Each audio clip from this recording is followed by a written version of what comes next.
எல்லா விஷயத்தையும் வேடிக்கை பார்த்துக்கிட்டு இருக்க மக்கள்கிட்ட கூப்பிட்டுங்க வாங்க, பழைய படத்தில் இருக்கிற பாட்டெல்லாம் எடுத்து ரீமிக்ஸ் இல்லைன்னா ரீயூஸ்ன்ற பேரில் எல்லாம் பண்ணி போடுறாங்க.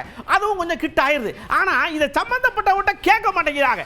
இதனால பிரச்சனை ஆகி போகுது. இதை பற்றி நீங்கள் என்ன நினைக்கிறீங்க மக்களேன்னு கேட்டோம். பாட்டாவே பதில் சொல்லியிருக்காங்க.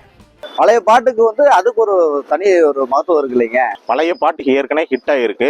அது மக்கள் மனசுல மீண்டும் அவங்க கிட்ட ரீச் பண்ணலாம் அப்படிங்கறதுனால கூட அவங்க பண்றாங்க. பழைய பாட்டு போட்டாலும் சில படம்லாம் ஓடுது. இப்ப இருக்க பீப்புள்ஸ்க்குலாம் பழைய பாட்டுலாம் போட்டா கொஞ்சம் ஹிட்டா ரீச் ஆகுற மாதிரி இருக்கு. இப்ப இருக்கிறது பாடல்கள் சும்மா பாட்டு கேட்கறதுக்கு ஒரு இதா இருக்கலாம். ஆனா ஒரு கருத்தெல்லாம் அப்ப இருக்கிற மாதிரி இருக்கிறது இல்ல. சந்தைக்கு வந்தீங்களே பாடல் இருக்குன்னா பாத்தீங்கன்னா தானண்ணா தானண்ணா தானா தன்னண்ணா தன்னண்ணா ஆசை 100 வகை வாழ்வில் 100 சுவை வா.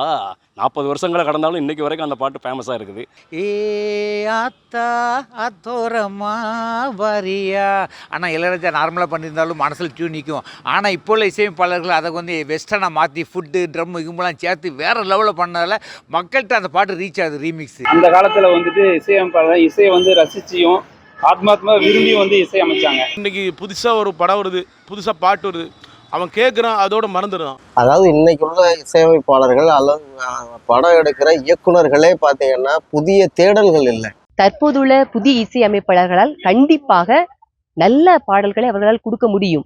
தற்போது கூட முத்தமிழ் பொழியாது என்ற பாடல் கூட அனைத்து வயதினரையும் அனைத்து தரப்பினரையும் எளிதாக கவர்ந்திருக்கிறது என்று சொன்னால் அவர்கள் தற்போதுடைய ரசிகர்களுடைய மனநிலைமைக்கு ஏற்ப தங்களுடைய இசை வடிவங்களை புதிய நுட்பங்களை கையாண்டிருக்கிறார்கள் என்று நாம் கூறலாம். அந்த ரீமிக்ஸ் ஏன் ஹிட் ஆகுதுன்னா 2 ஜெனரேஷனுக்குமே அது லிங்க் ஆகும். என்னதான் ரீமேக் பண்ணாலும் பழைய பாட்டை கேட்குற மாதிரி ஒரு திருப்தி வரவே வராது.